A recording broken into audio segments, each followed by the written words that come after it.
questions for Coach Ferriter? I don't need to do anything with it. You need to button this on or anything? Good. Yeah. Perfect. Coach, will you just kind of evaluate what you've, I don't know, how the summer's gone and maybe take us back to the spring and what you saw to your guys a few months ago?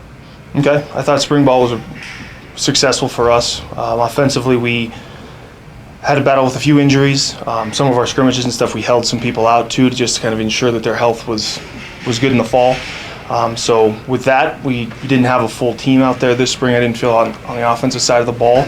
But because of that, we were able to create some depth at some key positions, I felt like, moving into next fall. So really good progress, I felt like, over the course of those 15 practices.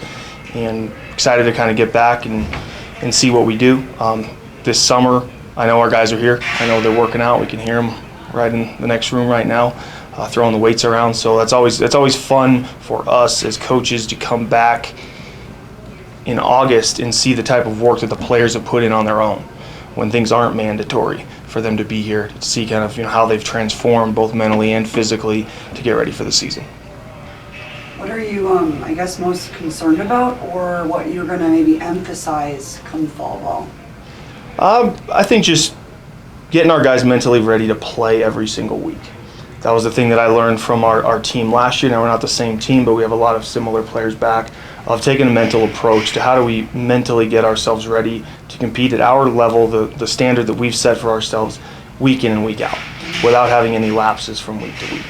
I think it's a challenge that we've put amongst ourselves to do, us as coaches to put on ourselves, to try to get our players mentally prepared to show up and play every Saturday.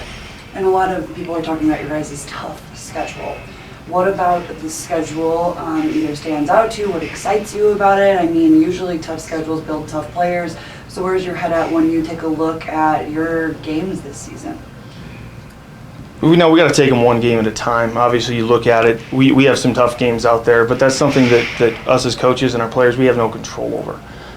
We have a very difficult out-of-conference schedule. And where those games are located is kind of challenging in its own way. But I think our guys look forward to those types of challenges, to go on and take on the Utahs and BYUs of the world, and see kind of where they stand up. And in the Big Sky Conference, it's kind of you never really know who you're going to get until you get them, and it's always challenging. So we have a eight conference schedule that's always going to be competitive and always going to be challenging. But I think our focus is just got to taking these things one game at a time, and I think there's a lot of excitement for what's to come. Rob mentioned a season at Montana. I think it was 2008 when you guys played 15 games in a row. Were you on that team as a player, coach, or anything? I was a player. That was my senior season. What did you kind of learn from that schedule, just playing that many games in a row, that maybe you can transfer over to these guys when they're playing 12 in a row at least? Hopefully more. Yeah. I think it's kind of what I talked about earlier. It's not jumping ahead on your schedule ever, focusing on that next game and the next game and doing everything you can to prepare. Bye weeks in the middle of the season, they're great sometimes for health purposes, but they can also throw you out of rhythm at times.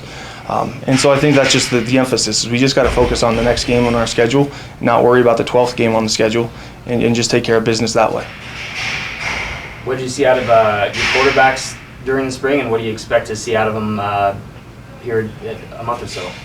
I saw, of the three guys we had for spring ball, I thought the progression, which was what I cared about the most, was how they progressed from day 1 to day 15. I thought all three of them did a very good job of that, of doing the things that we talked about every day, of getting better, working on those little things. I think it's anyone's race right now going into fall. We probably won't make a decision on who the starter will be until, maybe right before the game, our first game.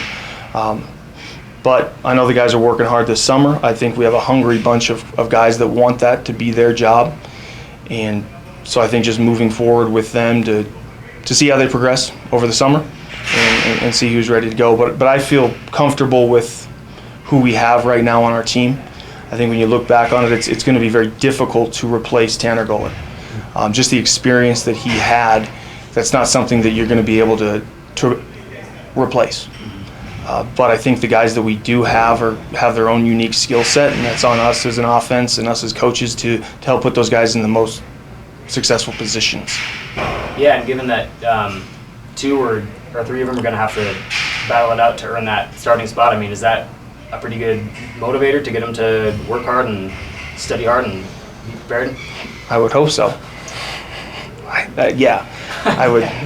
I hope so. It should be. Anything else? I'm good. Good? Pretty All right. good. Great. Thanks.